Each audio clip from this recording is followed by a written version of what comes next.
Okay, 5 o'clock.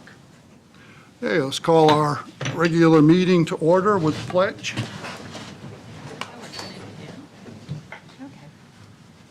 I pledge allegiance to the flag of the United States of America and to the republic for which it stands, one nation, under God, indivisible, with liberty and justice for all.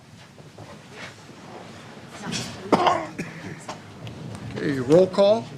Callahan. Here. Houston. Here. Hannah. Yes. Kurtz. Here.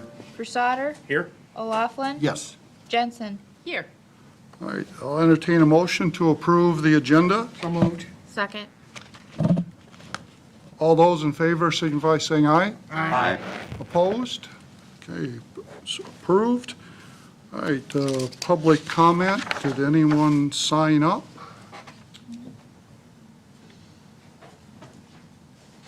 Okay.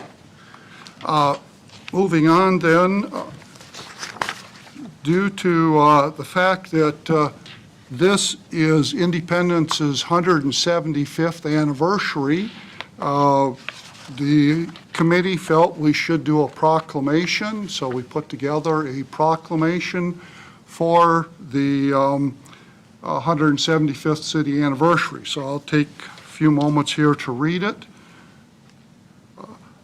In recognition of the 175th anniversary of the City of Independence, whereas Rufus B. Clark was attracted to the vast stretches of prairie and abundant wildlife of the area and settled on the banks of the Wapsipinicon River in 1846, tilled the land, opened a trapping and hunting business, and constructed a log cabin by spring 1847.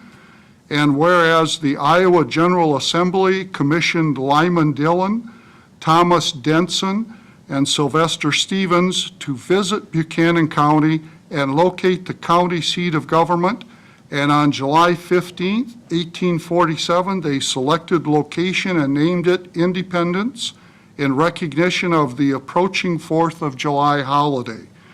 And whereas the Buchanan County Commissioners at the time, John Scott, Frederick Kessler, and B.D. Springer, laid out the town of Independence, consisting of 8 blocks on November 3rd, 1847. And whereas on January 27th, 1857, the town of New Haven, located on the west bank of the Wapsipinicon River, was annexed into Independence by act of the General Assembly, and the arrival of the railroad in 1859 resulted in a decade of prosperity for the community. And whereas with population growth larger than the nearby towns of Waterloo and Cedar Falls, the city was incorporated in 1864, followed by the construction of Independence State Hospital in 1873, which continues today in its mission of providing mental health care to Iowans. And whereas the second kite-shaped racing track in the United States opened in 1890 by entrepreneur Charles Williams, who along with his 2 world-famous stallions, Allerton and Axtell, and his horses-related enterprises, placed the City of Independence in the national spotlight as the Lexington of the North. And whereas the City of Independence, governing body and staff are committed to providing quality, efficient services and promoting a high quality of life to residents and visitors, and the 75th anniversary is an appropriate time to reflect on the remarkable history and accomplishments of the City of Independence. Now, therefore, I, Robert E. Hill, Mayor of the City of Independence, do hereby proclaim the year of 2022 as the 175th anniversary of the City of Independence, Iowa, and encourage all citizens to participate in the year-long celebration with special attention to June 15th, 2022 as our date of founding. In witness thereof, I have hereunto set my hand and caused to be affixed the seal of the City of Independence, Iowa, to be affixed this 14th day of March 2022. So this year is our birthday party, and we are going to be doing activities for just about every month up through November. And I see the Chamber of Commerce posted a list of the activities today, so if you go to the Chamber website, you can see those things. So, thank you very much. Thank you.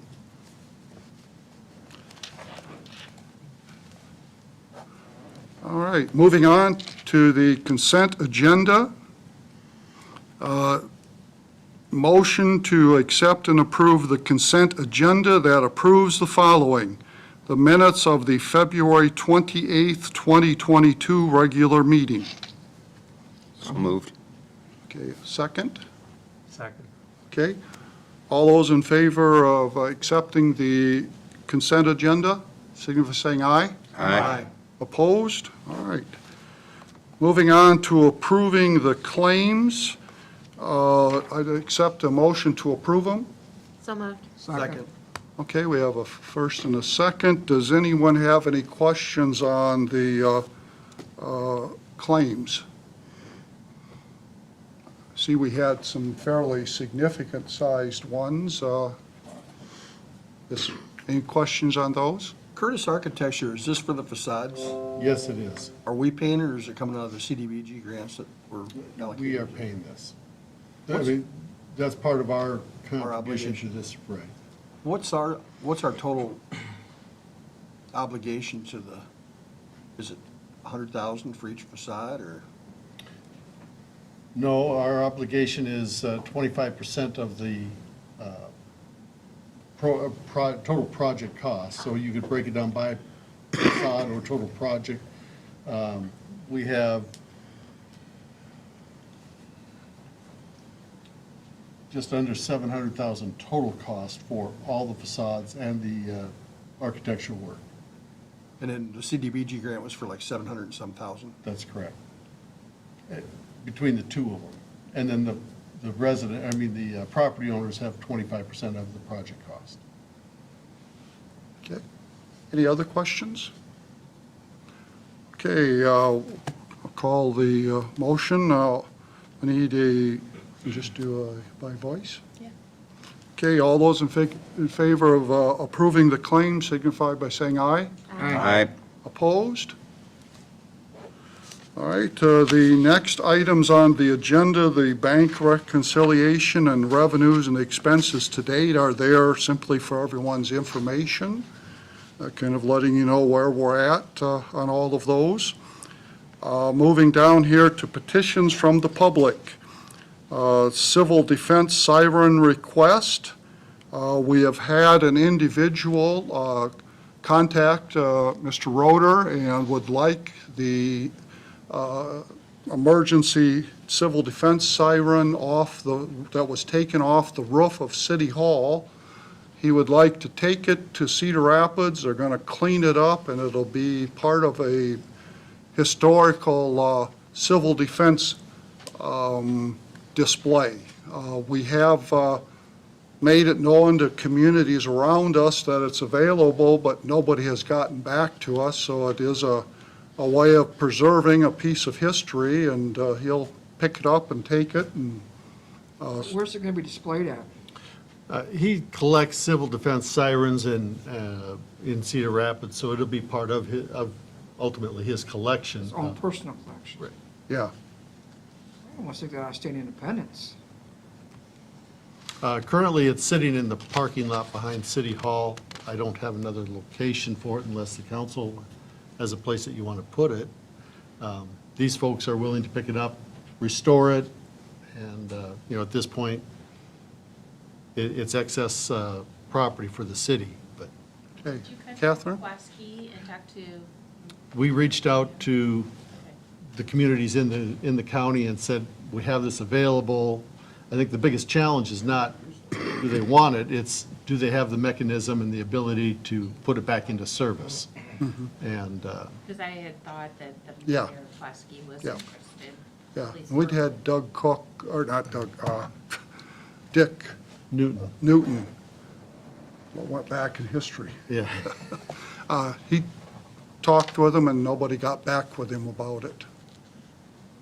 So it's an opportunity to preserve it. It'll be a private collection, but It's at no cost to the city, right?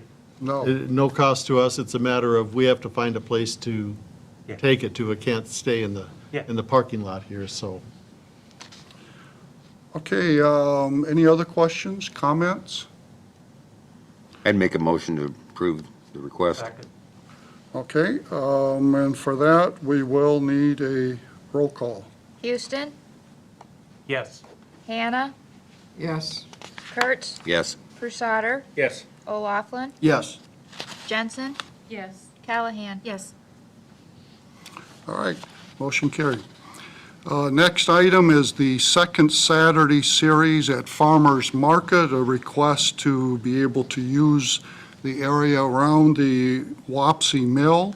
It basically, Laces is going to be performing music while Farmers Market is going on during Saturday morning.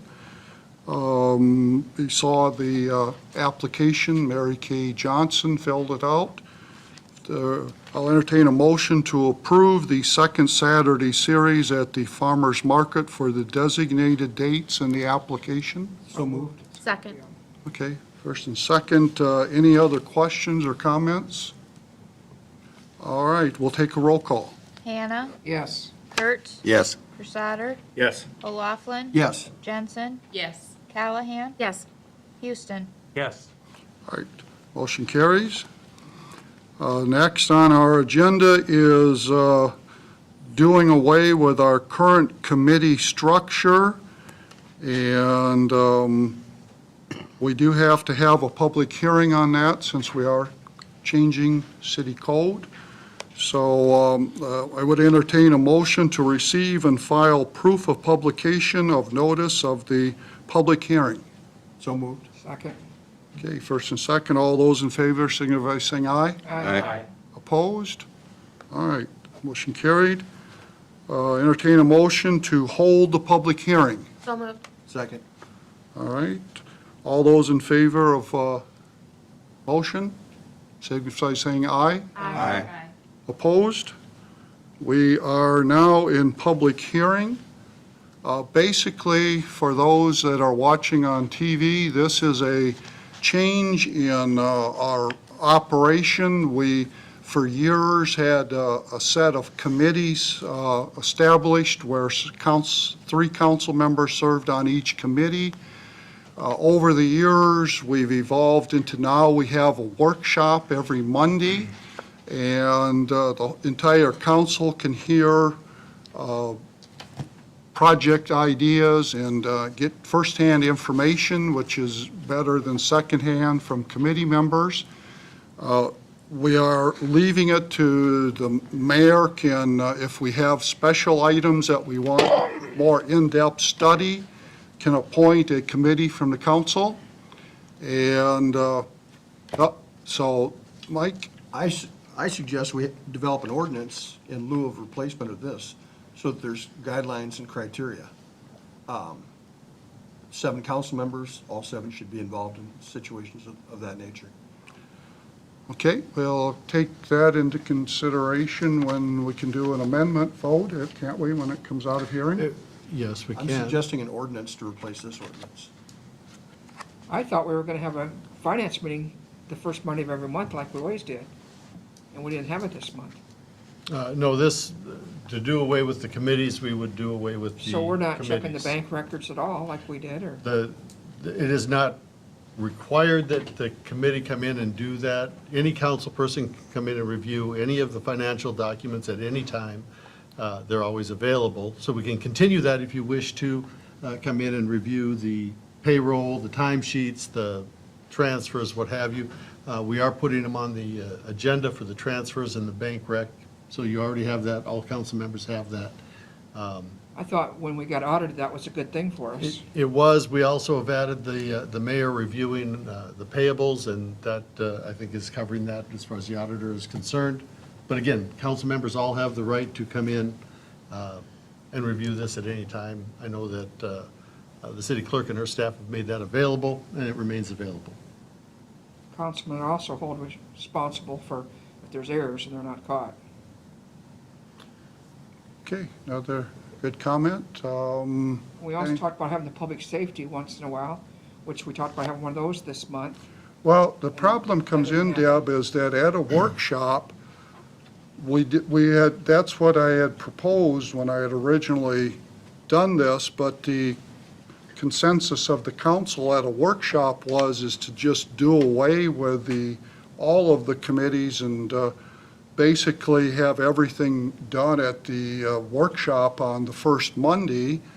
And Committee of the whole. I had thought at that time, if we needed, for example, the street project, if we needed somebody to sit down and go through that with street department superintendent and Crawford Engineering, we could have 3 council members work with that. If not, I guess then we can add an amendment when we do the vote on it. If you want all 7 involved in everything that's looked at in depth beyond the Monday night meeting, that'll be up to the council to vote on that. The challenge with having all 7 involved is you're just simply creating another committee of the whole. It's still, if you have more than 3 committee members, it's a published meeting. It's just like having another workshop. So in essence, what you're asking for by doing that is having additional workshops each month beyond the first If it's Monday. a specialized review, it's probably good for all 7 to have knowledge of it and the criteria within. So would that be different than the committee of the whole that we have? Because, I mean, what we're doing is we're defining what we already have in Well, place. as Bob said, if it was for streets or things of that nature, then the 7 could be together with the presenters, for example, Crawford Engineering, and get it clearly delineated what was going to be done and have questions about infrastructure and changes. Well, then what we could just do is we just leave it up to the street department superintendent, city manager, and Crawford Engineering to bring a proposal to the city council. They can go over it, decide if they like it. If they don't like it, send it back to the drawing board. Actually, that makes it easier for me. Yeah. So, no, I understand what you're saying. The last council meeting in February, though, it was said that there would be a public safety, public works, the first Monday of the month of March, to discuss the fire chief's position, and that has not happened. At that point, because we had discussed doing away with the committee structure, the mayor will appoint a task force versus a committee to sit down and go through that. The mayor has not assigned that at this point. But- We just talked about doing away with these structured So committees and. the mayor retains, and will always retain, the ability to set up a task force, or, you know, you can call it a committee, but a task force to look at specific. Majority vote. So who's going to pick those 3 people? Well, the mayor does. Mayor always has. But whereas when we had the finance meeting and the public works and the public safety, the same 3 were on that meeting all year long. Well, and we're not going to have what, Safety meeting in February? No, no, we're not going to have regular committee meetings. It's only if there's something that cannot be handled in the time frame of the committee of the whole meeting. But what I'm hearing is that people would rather have all 7 people looking at the final recommendation. So I guess what I'm thinking is, if we got the fire chief job description, that we have the city manager, the fire chief, and maybe the assistant fire chief sit down, come back to the council of the whole, committee of the whole, and we'll all hear the proposal at the same time. That's kind of what you're thinking, Mike? Exactly. And for clarification, we did have committee meetings in February.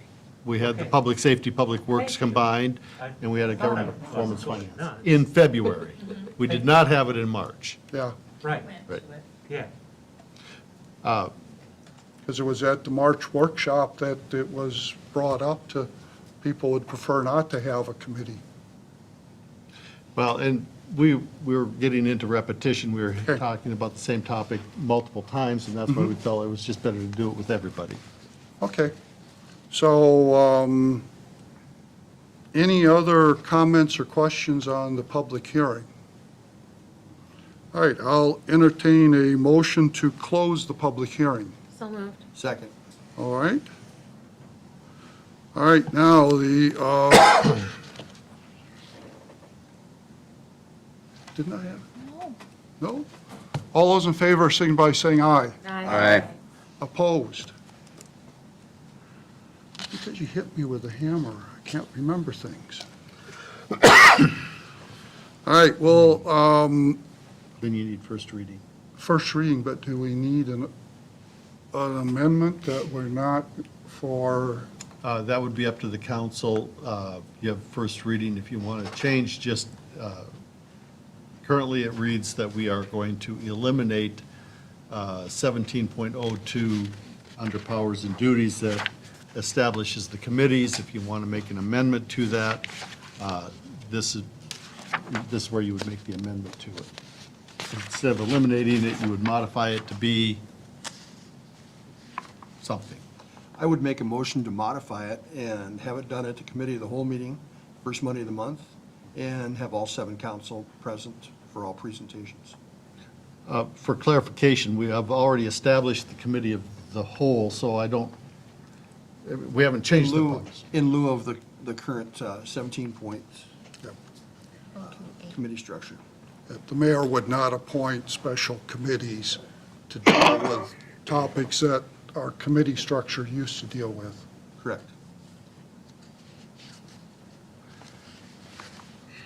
But that'd still leave it open, like when we did the police station, appointed a couple of council members and citizens. I'm not sure that you can amend a city ordinance to remove the mayor's authority to establish a task force. In essence, 17.02 requires the establishment of committees. What you're doing is saying that that requirement has disappeared, or we're removing that from our current code. And while I understand what you're saying, Mike, we already have the committee of the whole structure in place. That's already defined. So this is really a question of amending the committee structure or eliminating the committee structure. Not This the would be committee of the amending- whole. This would be amending the committee structure, not eliminating. Because we as a whole would be the committee of the whole for, But you are by default already. By definition, you've already established yourselves as committee of the whole. The council, if the council meets as a whole, you're already in a work session, you are already a committee of the whole.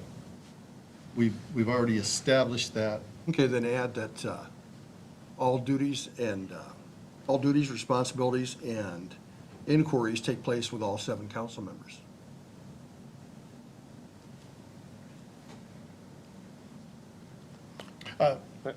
We can Well- do that. I think I'm going to Well, sit down with legal counsel. I and- think we need to maybe It table seems like that. surplusage. If you're having the committee of the whole, that's what you're doing. It's the committee of the whole. There are 7 of you. And by getting rid of the committee structure, you're getting rid of the committees. I think everything that was being talked here about this evening about subcommittees and whatnot was informal and more under a general ability of the mayor to create task forces. And I think there's been an agreement here tonight that in those cases, out of the ordinary, that's not going to happen, and proposals are gonna come directly to the committee of the whole. Am I missing something? Nope, you're correct. I think I know where you're going with this, and I have to disagree with it because the mayor hires the police chief.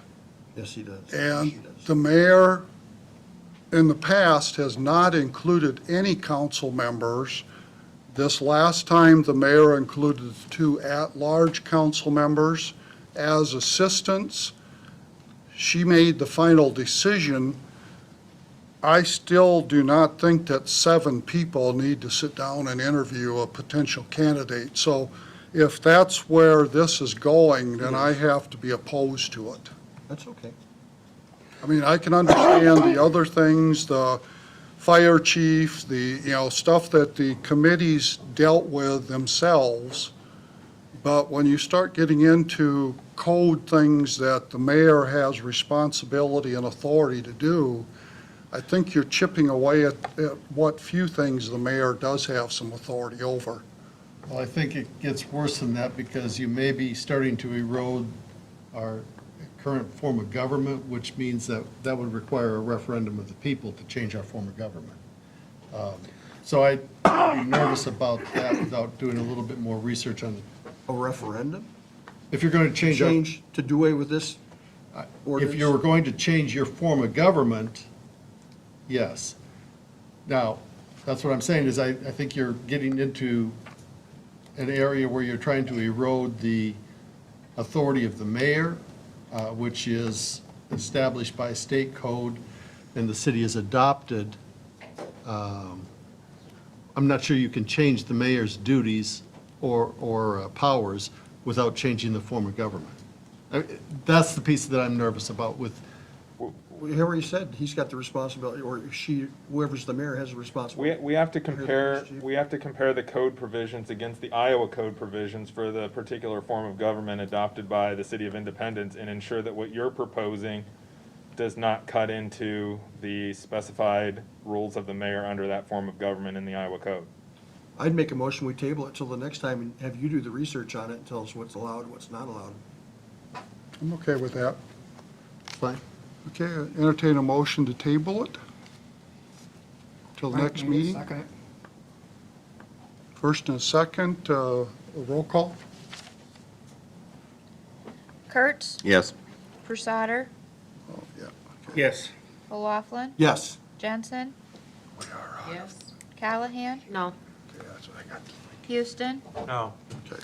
Hannah. Yes, Okay, motion carried. We'll table it till the next meeting and get an attorney's opinion on exactly what we can do and can't do on this. And I think you have an idea of what everyone's talking about here, don't you, Steve? I'll talk to Alan, we can frame the question a little bit. I haven't been involved in all the discussions and Okay? got to pinpoint what we're looking at. Okay. I get the gist of it. All right, well, moving on then. Next is a public hearing on proposal to enter into an urban renewal loan agreement. Motion to receive and file proof of publication of notice of public hearing for the urban renewal loan agreement. So moved. second. Okay, all those in favor signifying aye. Aye. Aye. Okay. Motion to hold the hearing. So moved. Second. All right. All those in favor signify by saying aye. Aye. All right, we are now in public hearing. This deals with a loan, more or less a bridge loan, Al? Correct. This is an urban renewal loan agreement for a local borrowing with Bank Iowa. There are two separate public hearings, two separate loans that the net result is the $900,000 we've discussed. But bond counsel has identified they fall under different purposes and they require us to hold two hearings for that. The bonds are not tax exempt. After bond counsel reviewed what we're doing, the rate did change. I want to point out it's still a 5-year, up to 5 years, no early payment or no early repayment penalty, but it is at 3.06%, not at the 1.4. Part of it is the upward pressure of interest rates currently and the fact that it is not tax exempt per bond counsel. And so this would be the first of two hearings. This one is on the urban renewal loan agreement. You know, the total of both of these would be 900,000. 900, the total number hasn't changed. They just found that the way that we're using the money requires two different designations. One is an urban renewal loan agreement, one is a general purpose loan agreement. And one of the questions I got from people was, are we borrowing all the money for the facade expenses Yes. for the merchants too? No, this is only the city's portion, not the merchants, not the state. This is only the city's obligation. We will recapture this through TIF, We have two choices, well, really three choices. For the repayment, we can capture 100% of TIF in 1 year, which would be a significant amount of undertaking for TIF. We can do it in a couple of years, which lessens that burden, as we discussed before. If we do it over 5 years, it is a total of about $50,000 a year impact on our general fund. We had discussed that it was preferential to do it over multiple years, have a lower impact on our general fund, and borrow the money at a lower interest rate. If we decide to pay it back early, we can. If we decide to use some of our current TIF fund balance, we can, but they recommended with where interest rates are going currently, borrow it all, pay it back if you want to, because there's no penalty for paying it back. So It also merchants takes will- us Merchants will about, have the 700 and some thousand, and then will our contribution be 900,000? 900,000 total city contribution involves our 25% contribution for two different facade grants. We have two catalyst grants, one for 100,000, one for 65,000, and we have a second-story housing application outstanding with 50,000. So we have those 5 projects, and we're paying for the architect, as is required by the CDBG. So it's just covering our expenses that are into the downtown projects currently. But it's all city obligation. It's all going to be covered by And- TIF, just how we pay that. Get me, correct me if I'm not wrong, but we also save on not having quite so many attorney fees involved by issuing the bonds for this, Correct. since it's a private, it's a loan, basically. Right, it's what they call a private placement. We're doing it, we can negotiate this because of the size of the borrowing. We don't have to go out and do a bond sale, so it is significantly less expensive for us.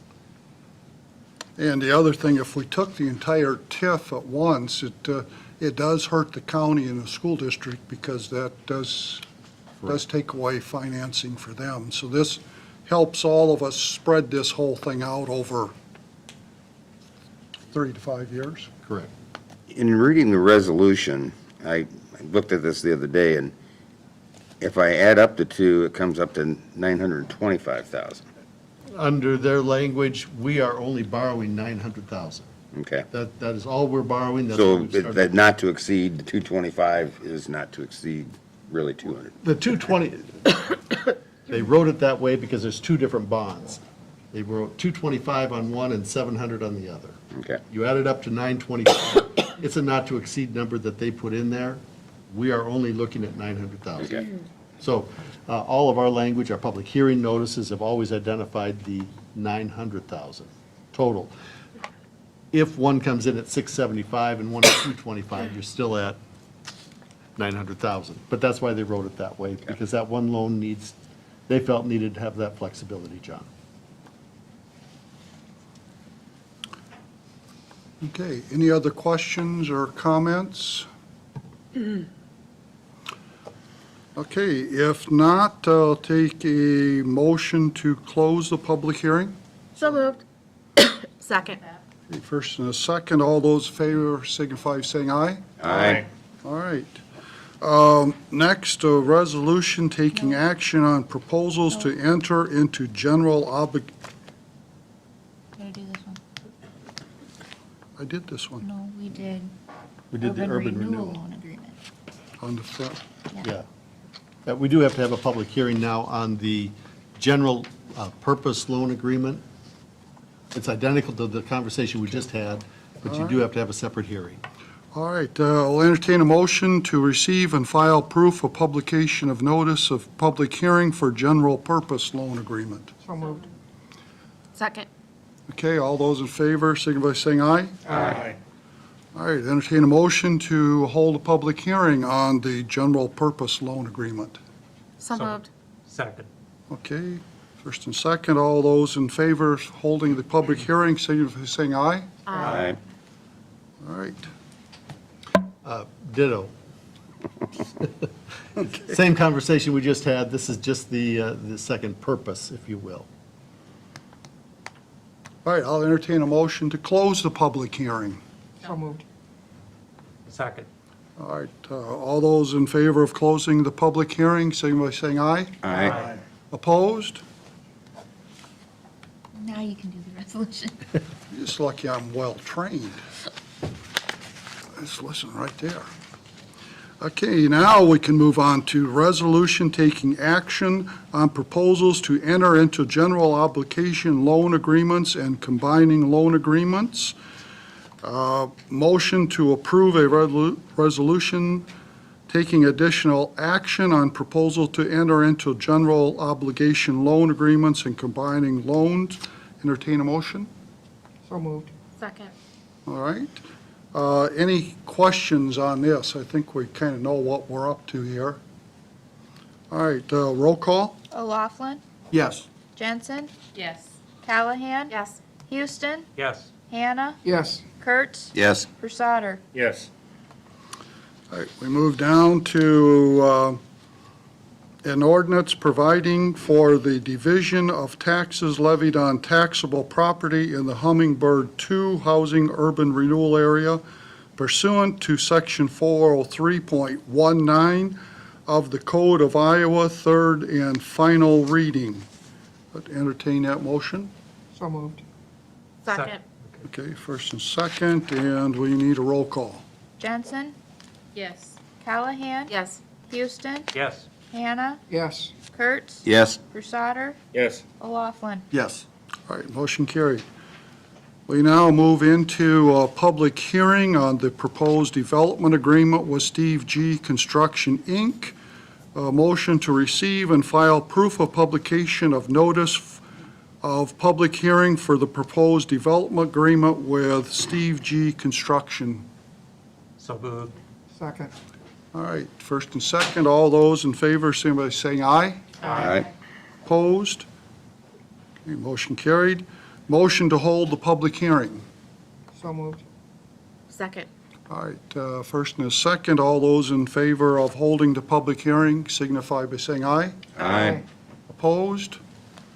All right, we are now in public hearing.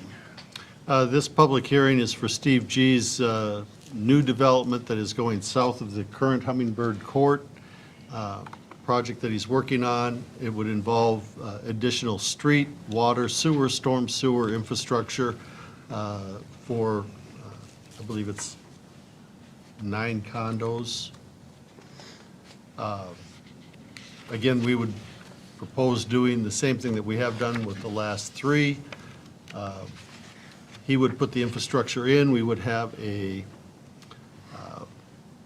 forgivable loan agreement with Steve G.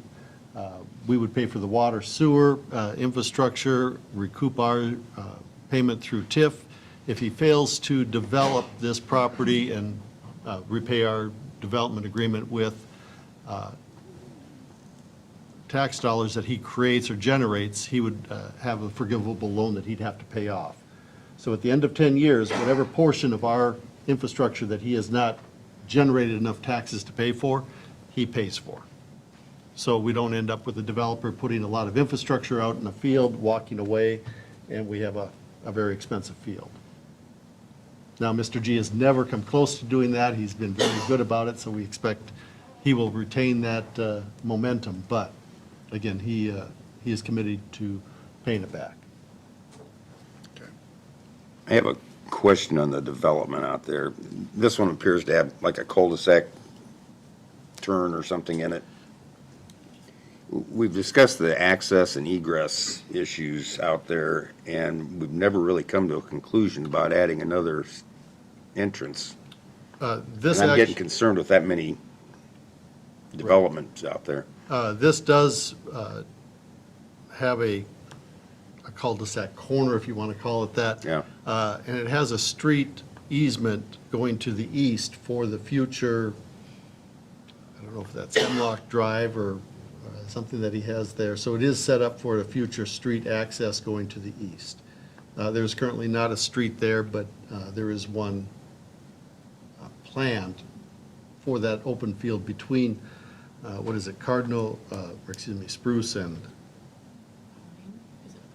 it's not Pines, it's one north of Pines. Juniper. Juniper.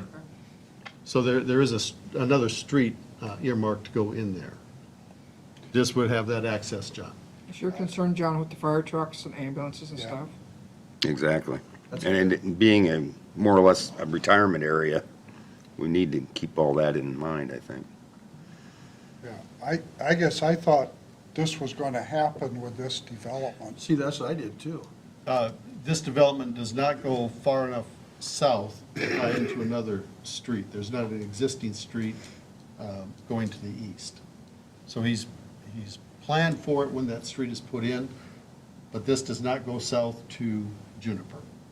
So there's no way to get to Juniper from this. has there been any comments from the fire department about it? As long as they've got the turnaround, the larger corners, I don't think we've had the issue. The biggest issue we have is on Cardinal Court, where we've got the narrow street and the tight loop at the end. That does create issues. This one with the wider streets and the broader corners has not created as much issue.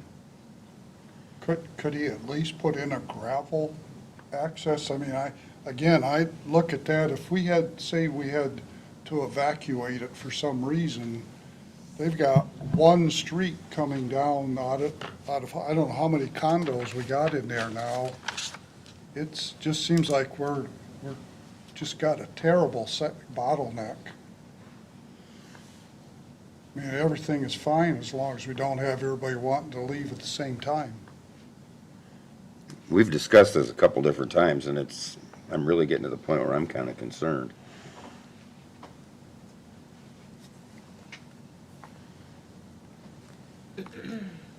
This project is adding 8 condos. Hey, I said 9, I'm sorry, it is 8 condo units, so it'd be 16 units that he's putting I'd be in. a little concerned with just one access also, especially if it's retirement complex. These are not earmarked as retirement community or retirement units. That's been largely who has been purchasing them, I agree, but they are not marketed or sold exclusively as a senior housing community. I just think we should do some discussion with him about getting some type of second access in and out. So, okay. Any other questions or comments here during public hearing? I'll entertain a motion to close the public hearing. So moved. Second. All right, first and second, all those in favor, signify by saying aye. Aye. Opposed? The motion carries. We're now out of public hearing. We move down to a motion to approve a resolution approving development agreement with Steve G. Construction, Inc., authorizing annual appropriation tax increment payments and pledging certain tax increment revenues to the payment of the agreement. So moved. Second? Did I hear second? Oh, okay. Any questions or comments on this? Okay, roll call? Callahan, Yes. Houston, Yes. Hannah, Yes, Kurtz, Yes. Prusader, Yes. O'Laughlin, Yes. Jensen. Yes. We have to do each of these asbestos. Yeah, they have to go individually. All right. Next, we're going to a motion to enter into a contract with Hawkeye Environmental for asbestos inspection for the CBG Downtown Revitalization Phase 1 project. Have a motion? So moved. second. Okay, first and a second. Any questions on what this is about? Federal law, or the federal program requires that we have a contract, an agreement for the asbestos testing. That's what this is. We did an RFP. We had one respondent. It was Hawkeye Environmental. We had to do one for each project. Remember, it looks the same to us, but these are 2 distinct projects by federal guidelines, so you have to approve 2 different agreements. We will have more of this moving forward, but this is just for the asbestos testing, and it fits within the small acquisition standard, if you will, for CDBG because of the smaller amount. You just have to approve the agreement.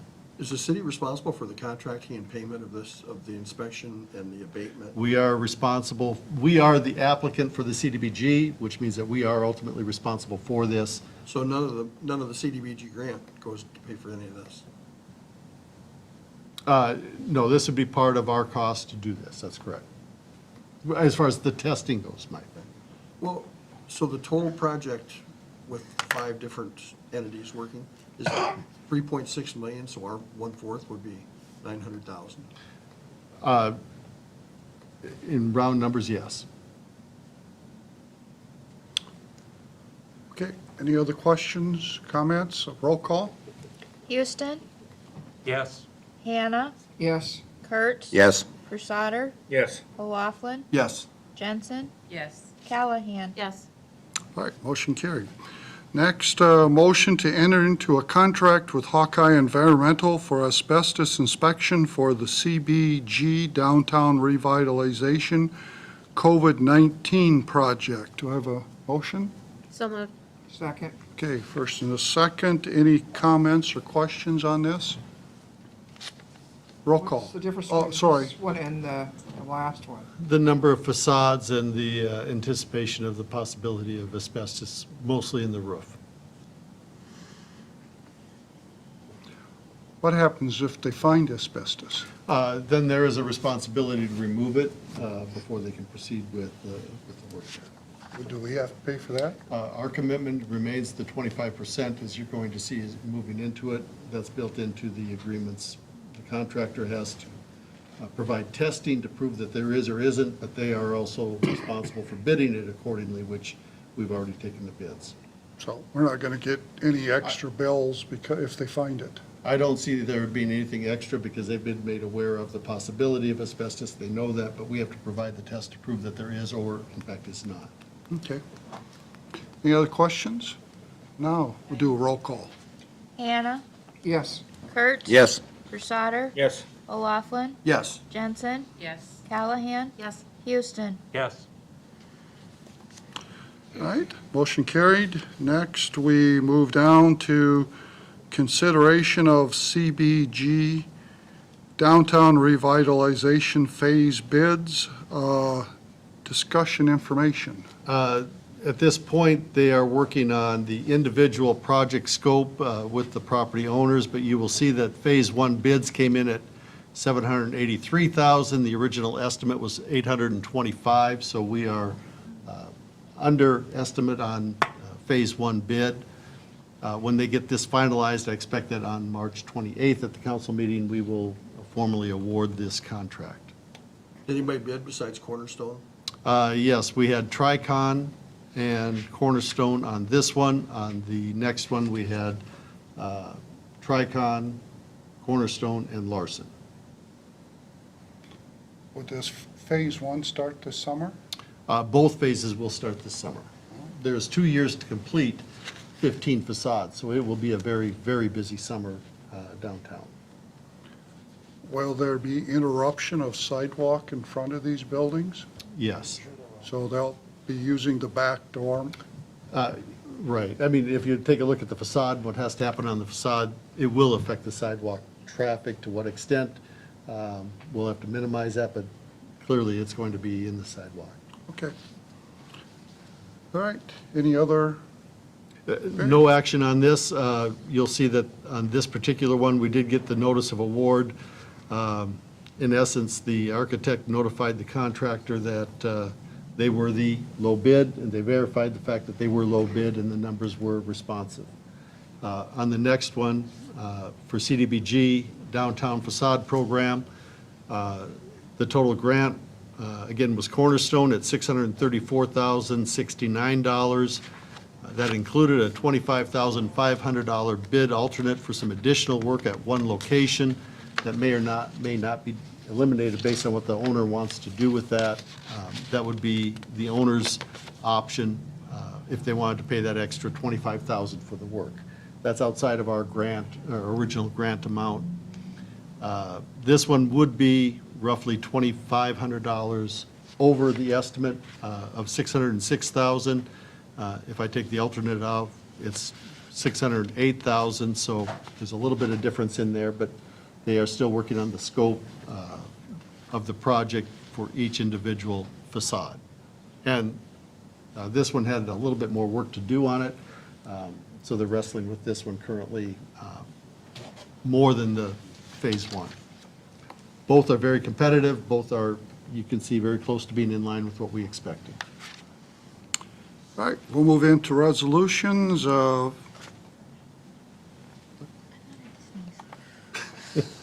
just, you look unshy. No, I'm. All right.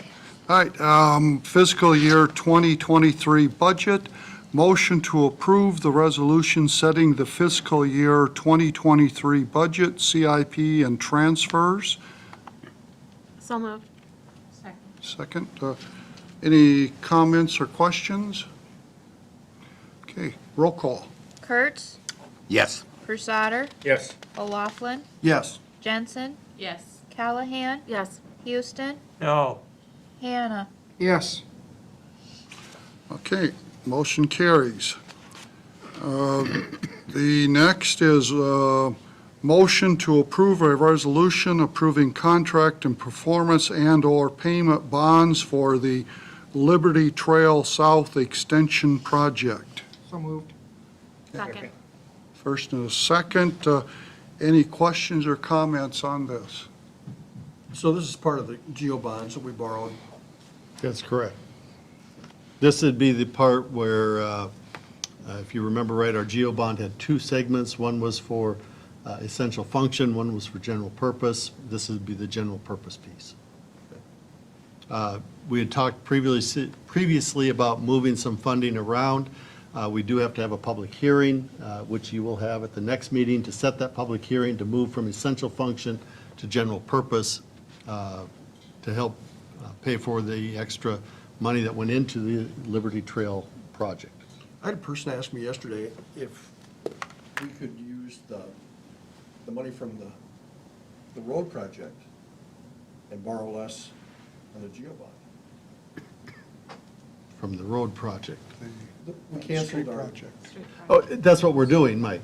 Okay. I mean, but in order to do that, the street project is an essential function, or essential purpose, if you want to call it that. I cannot use it on a general purpose, which the trail is, without having that public hearing. So that's the process that Susie and I are working on right now. We'll have that to you to set the public hearing at the next meeting. We get into April, we'll hold that meeting that allows us to move some of that money over. It's not additional borrowing. I just have to tell the public that we're using it slightly different than what it was originally set up for in that GEO bond. So we're not borrowing any less?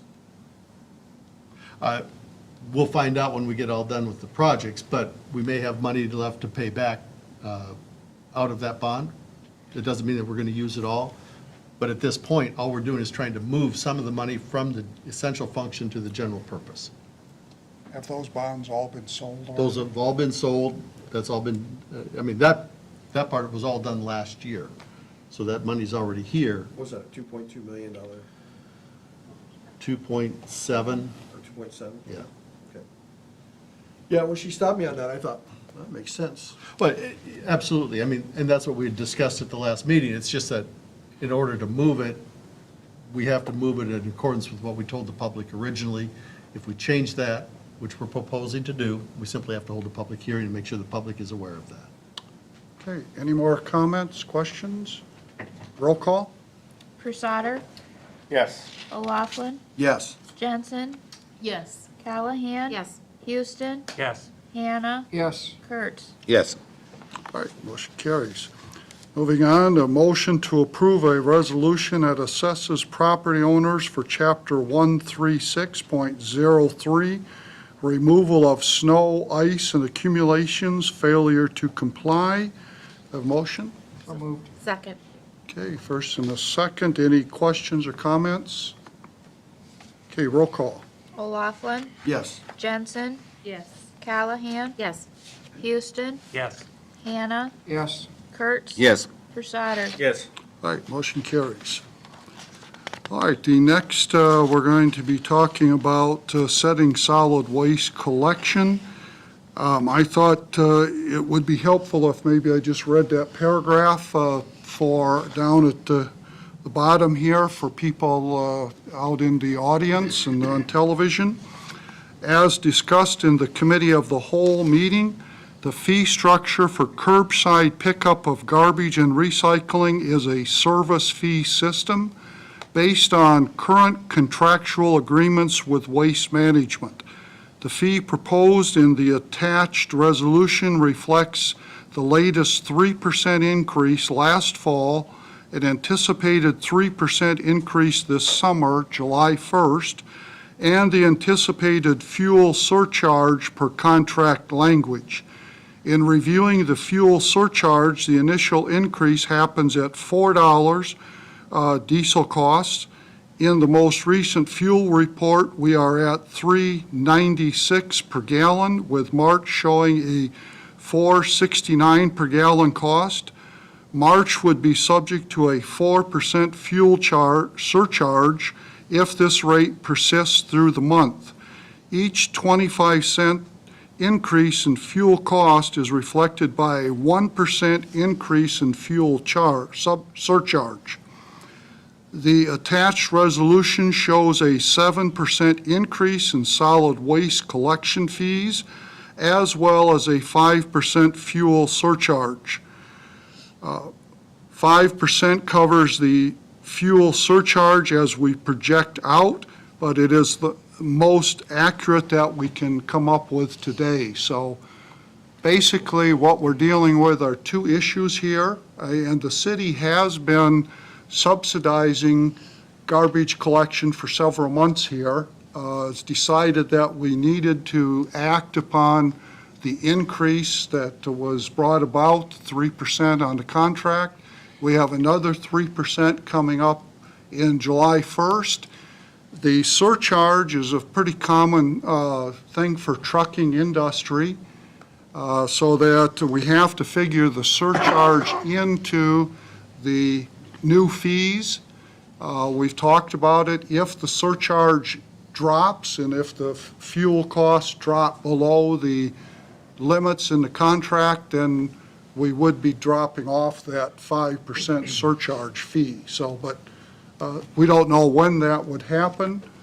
So just so people know where we're coming from on this next motion. So you're kind of looking for a motion of 12% increase? Yes. Motion to approve a resolution that replaces and repeals Resolution 2020-82 that sets solid waste collection and environmental impact fees. As Deb said, that would be 12% increase. And she made the motion. And she made the motion, so we have a second? Second. Okay. We have a first and a second. Any questions on this? So the environmental impact fee, is that even enough to get the grinding done currently? It depends on volume, of course, with any given year. This year, it did not cover it, but we did have a very large contribution from a contractor who helped pay for some of that. I don't know that we'll plan on that every year, but currently, it's pretty tight. I wasn't comfortable raising that in lieu of, in line with everything else that we're doing, so we'll manage that. But at this point, I think that our solid waste increase is substantial enough. Do we look at the cameras to see that that stuff's not brought from out of the county? The cameras are not going to tell us if it's coming from outside of the city of Independence. If it's coming out of the county, we try and catch that, but cameras aren't going to tell us who's in city limits and who's not. What it will do You is, look at the plate and you figure out that this Well- vehicle's not done any work in our county. but we're not going through and looking at every vehicle that comes in there. That would be too time-consuming to look at every plate. We're looking for people who are offending, who are bringing things in that they're not supposed to. Maybe if we get a large contractor bringing in, volumes of it, we'll catch that. But We had catching, some last year, so it just makes you wonder if they were in county or not. I'm not going to tell you that absolutely, everybody's coming. It's not a county issue. It is a city issue. That is a city. City. It's a city leaf dump, tree dump. It is not a county tree dump. So people bringing them in from the county into the city, we don't allow that either. But again, finding illegal dumping is a bigger issue for us than people bringing it in from outside of city limits. I'm sure that Dave, in all of his spare time, would be happy to check all of the license plates that come in. But I'm just saying, you know, we had some big trucks that brought in trees last year. well, that's where the large contractor hauling came in. That's what we went after the contractor and Did they make- encouraged him to make a contribution to the city to help pay for that dumping. Did they comply and do They that? did. They weren't excited about it, but they did. And that was from the But there was a city. lot of trucks. It was a project in the city, but Grocery store. they asked us if they could bring us, you know, a tree, and I think it was 6 or 7 loads. It might have been more than that. I mean, it was It was more than that. volumes. I seen those big trucks out there, and Yeah, they cleared the whole site, they not just didn't a even look tree. safe to be driving through town like that, but Well, they got. I think part of what helps is just like the cardboard dump. The cameras, if somebody sees that and gives the police department or gives City Hall a call, date and time, they can easily go back and use the film as evidence, but they're not set up to be checking them. Constantly, right. Yeah, so, In the last 6 months, have we prosecuted anybody for dumping out there? So in fact, today, from over the last week, I had two. I had two plastic lawn chairs that were dumped. That one was a pickup that had a snowplow in the front. Couldn't get the plate on that. The other one I called today on, in fact, and asked because it was a ironing board and a mirror, and nobody ever got back to me from Waste Management. So I'm not, again, just like we talked about before, I'm not getting that cooperation. We are checking it. At minimum, we're gonna contact that person and say, don't do this again. Or, you know, we'll take action on our own and I'll just, The last 2 times I've been up there, there's been a TV. yeah, that's what you said. The And one the time before, and then a week ago, I was Yep. up there, and there was a flat screen one that was all busted. That was, yeah, and like I said, I'm seeing the ones that I can see, and if you were up there within those last week, you would have seen the ironing board. Yeah, I did. And I can tell you from the day it was dropped last Wednesday to Friday, it actually blew when the winds Friday picked it up and took it, because I watched that happen too. So it takes, to try and find one thing, it'll take upwards of half an hour to 45 minutes. I mean, it's a time-consuming process, and we're trying to do that. It'd be great if Waste Management would cooperate with us and actually prosecute, but I can't. I can only lead the horse to water. I can't. So Why we are we can't- worried about it if they're not? I'm sorry, but I gotta take us back to the tree dump. Oh, Not Yeah, sorry. not the recycling center. The question was in the environmental impact fee being sufficient. We are trying to catch Thank you, those Dave. people that are coming in from outside of the city, outside of the county, as much as we can, but it's hard to figure out who's bringing it in without watching every vehicle. Just a comment, I don't think we want to discourage, or we want the citizens looking for contractors that are bringing stuff to that tree dump. There's a lot of us hauling it there ourselves, but I had a substantial clearing of a lot for a house my wife and I are building that we paid a contractor sizably for, that then, thank goodness for that, you know, Right. tree dump, that we could have him take that there. I just don't want him alienated because he's in a, you know, professional truck hauling our trees that we paid him to take down. Right, and if I it's wanna for a clear that. citizen, for a resident, Right. absolutely. And you know, when you see a big dump like that, then they can go back and look at the cameras for a few days and see. Right. okay. That's time consuming. Okay, so, Well, it's costly too. Can we get to a vote? back to the resolution, we do have a first and a second, don't we? Yes. I just need- Let's have a roll call. Jensen, Yes. Callahan, Yes. Houston, yes, Hannah, Yes, Kurtz, Yes, Brusader, Yes. O'Laughlin. yes. All right, and next, we're going to be voting to set a public hearing, motion to set public hearing for March 28th, 2022 at 5 PM in City Hall Council Chambers for the Airport AWAS project. And I'll make the that's- motion. Second?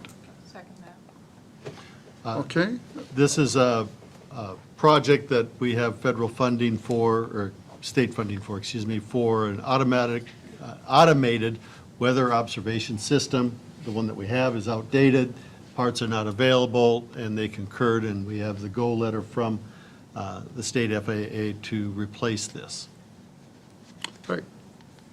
Roll call? It's like a safety issue.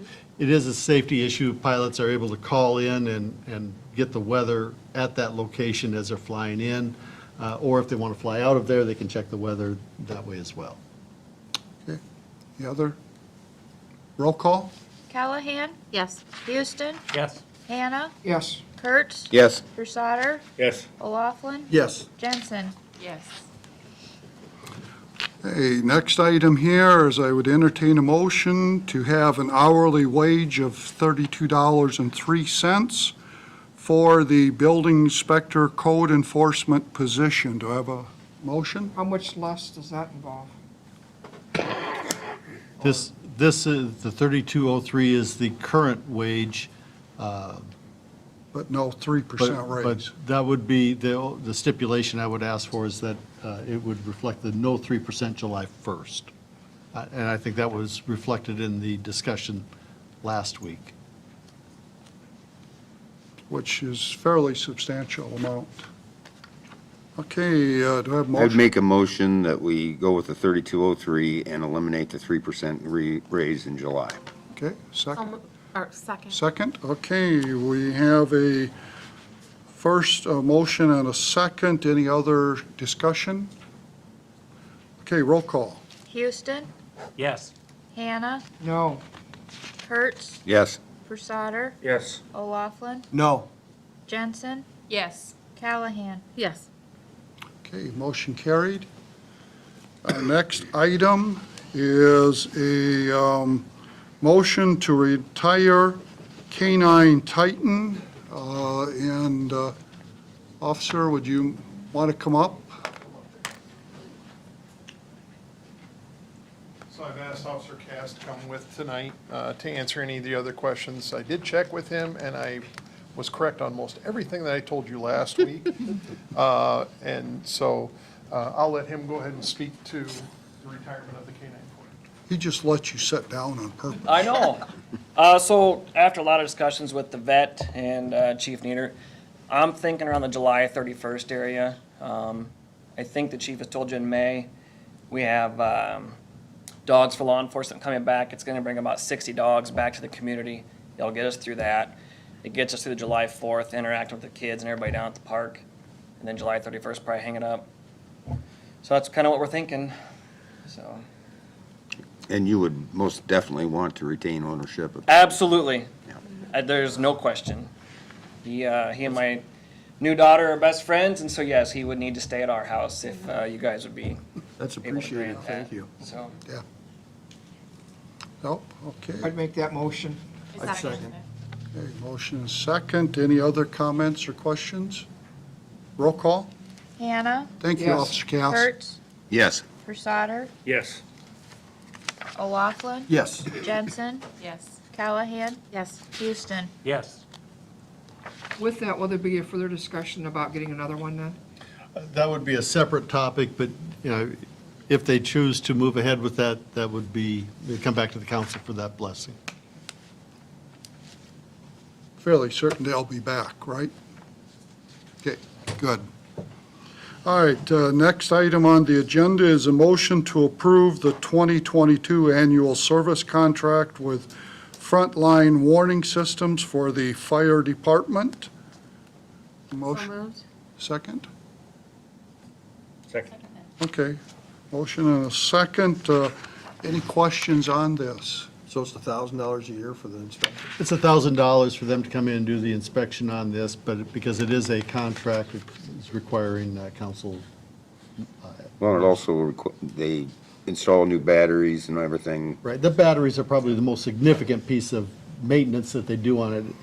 It's not just an inspection, I guess you want to refer to it as a maintenance agreement, Preventive maintenance. preventative maintenance, yeah. And this would involve the 4 early warning outdoor sirens around town. And those are only for outdoor people to hear, is that correct? That is only for outdoor warning systems. It is not made for indoor warning systems. Good clarification. Very, very specific to outdoor, yes. Okay, any other questions, comments? Roll call? Oh, sorry. One question, so this says that there is an additional invoice for all batteries installed, so there is an extra cost if they put a battery in? If they have to put the batteries in, yes. And that's been standard, that's not new for us. And what is the typical cost of a battery? You know? I don't. It's not a AA battery, so. Okay. Any other questions? Roll call. Kurtz, Yes. Crusader, Yes. O'Laughlin, Yes. Jensen, Yes. Callahan, Yes. Houston, Yes. Hannah. Yes. Okay, motion carried. Motion to approve the 2022-2023 Airport Operators Liability Insurance Quotation. Who's this through? This is through Old Republic, as offered by Jester Insurance, carried by Smith D&L in Independence. Airport liability insurance is a very specialized insurance. Jester is who we've been using long before I got here. It was carried by Marty Brown, and when he retired, Smith D&L took it over.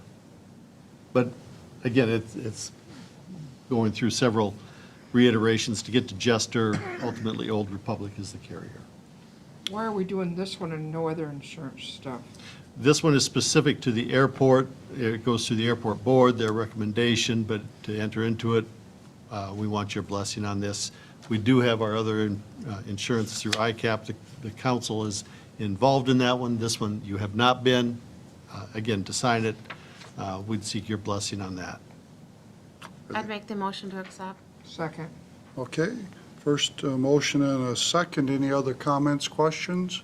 I'll just throw out there real quickly, we are optional coverage for terrorism, but not war or extended coverage as far as a riot or above and beyond the standard liability premise liability.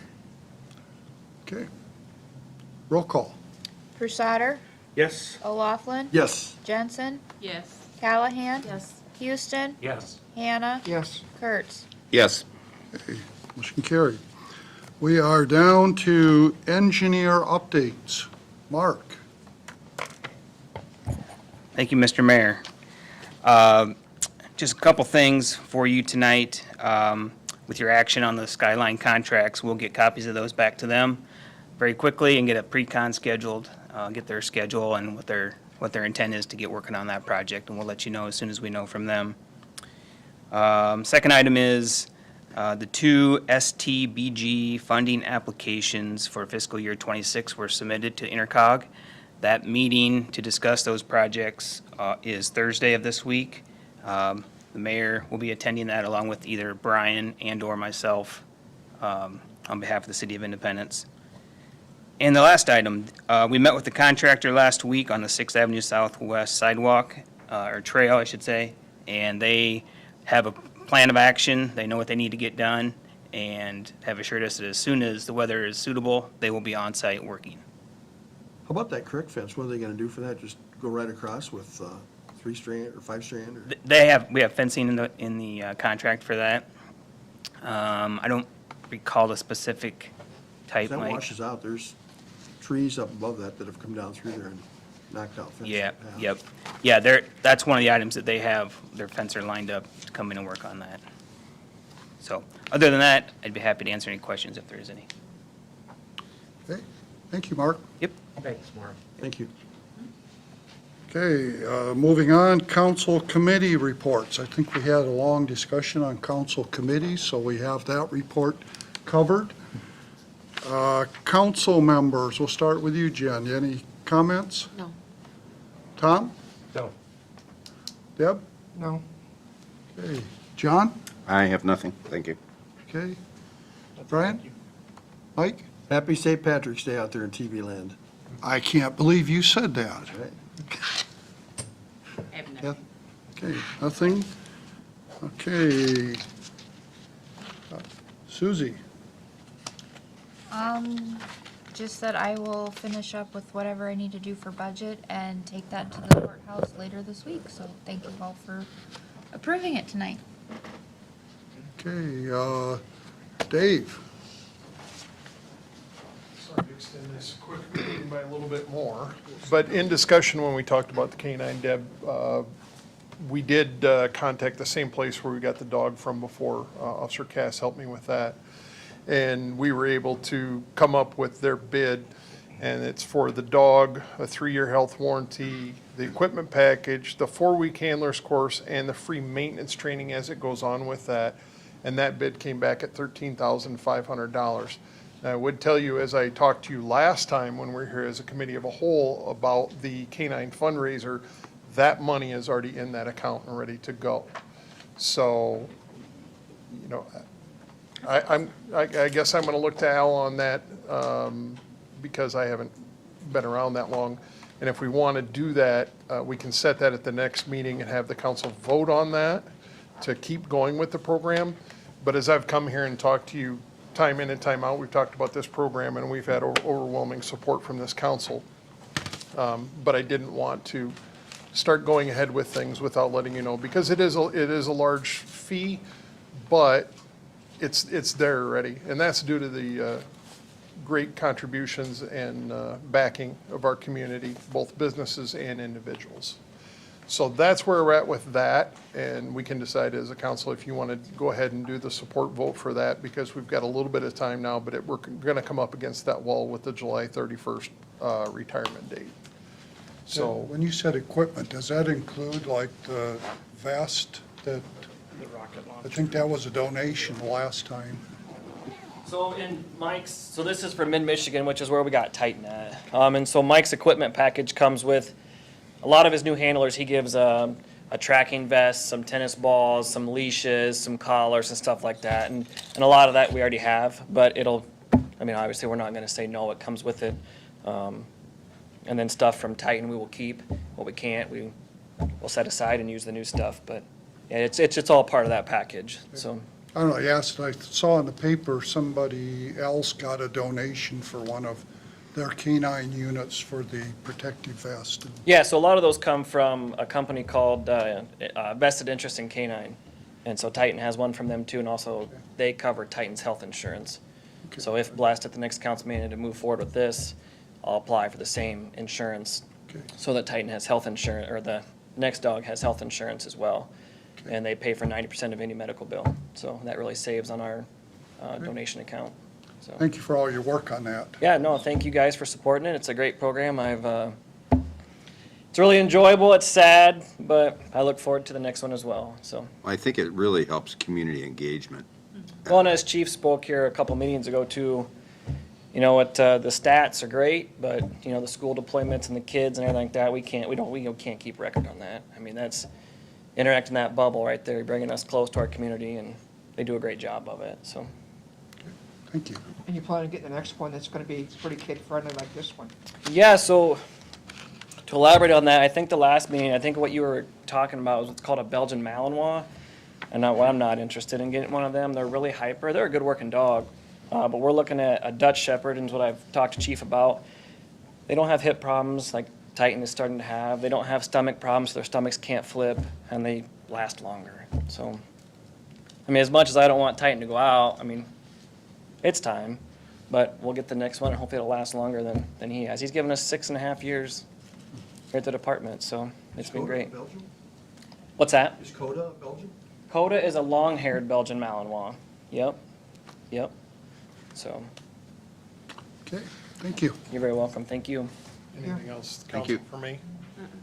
We finished up where we were before? Yeah, if you want that TV, I could drop it off. No, that's fine. I got an ironing board for you. I don't know if they got it yet today. Ironically, the last wedding we had to go to, my wife was hunting for an ironing board for stuff before. We're still continuing that work. I mean, it's still there, but I would estimate it on a daily basis at that site, from watching the tape, we're probably around 30 to 40 drop-offs per day.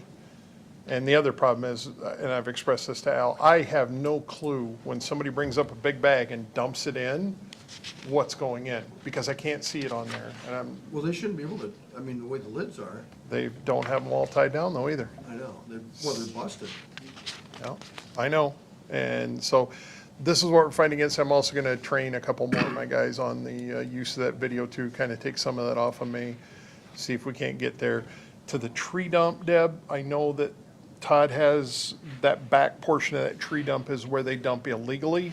And Todd and I have talked about that before, and he's working on making sure that on the illegal side of it. But otherwise up front, we've only had that one, and we prosecuted 2 people for illegal dumping down there, and they got fined for that. So we're keeping up with that as well. But the illegal dumping at the tree dump's the big one for us. That can kick in some big-time fines from DNR and things like that. We could maybe take that ironing board to the library. They do that checkout program for cake pans and that type of thing. Ironing board might come in handy next time Mike has to have an ironing board. I'll bring that up to your place. You can redo it, and then we'll be good to go, John. I appreciate your volunteering in that project. Good Thanks. job. I think we found the John iron, wanted this for you. That'll shut him up next time. He won't be so. Maybe it could be taken up to the dog park and used No. as an obstacle, John. There you go. I think you found Mike is the one that put the ironing board. His wife couldn't find it because she asked him to iron. I think Oh, Mike, she doesn't ask me either. I think Mike Tried put that the about 30 TV up years ago, there. and she didn't like the results. I think Mike may have put the TV up there. Okay, Brett, you want to report on the airport? Pretty quiet out there. Okay, sure? It's your chance. Okay, where did John go? Is he hiding back there? How about the fire department? We're still in operation. Hey, I'm glad to hear that. Okay, well, those guys are quiet. They are. Okay, Al? The only thing I'd encourage you on your way out, take a look at the work that the fire department has done in the office and in the restroom out there as part of the remodeling. They've done a tremendous amount of the work themselves, and they've contracted what they can't do, but they're doing nice work. You get a snapshot of it there. That's all I have. Pay attention to your reports on the bottom of the agenda. There's some Independence Light and Power information in there and reports for you.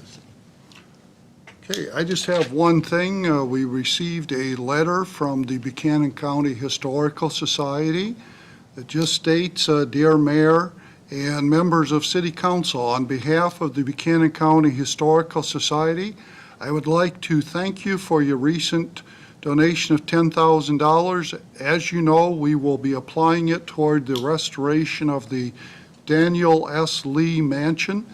The preservation of the Lee Mansion and financial support for this restoration means a lot to our group and to our committee. The Lee Mansion was built in 1867 and was used as a home until 1917, when it became the first hospital in Independence. The Historical Society has been working on restoration for several years, and with the support of caring individuals and groups such as you, the Lee Mansion will return to its former elegance. The restoration is nearly complete, and we look forward to our June open house as we celebrate the 175th anniversary of the City of Independence. We greatly appreciate your continued support for our historical restoration projects. Thank you again for your generosity. Cheryl Hand, Buchanan County Historical Society Treasurer. So, very nice letter from them. So, and I know that you guys are going to like this, but is it November, Leanne, that you're having the millinery tea? Yes, That's right. at the beginning.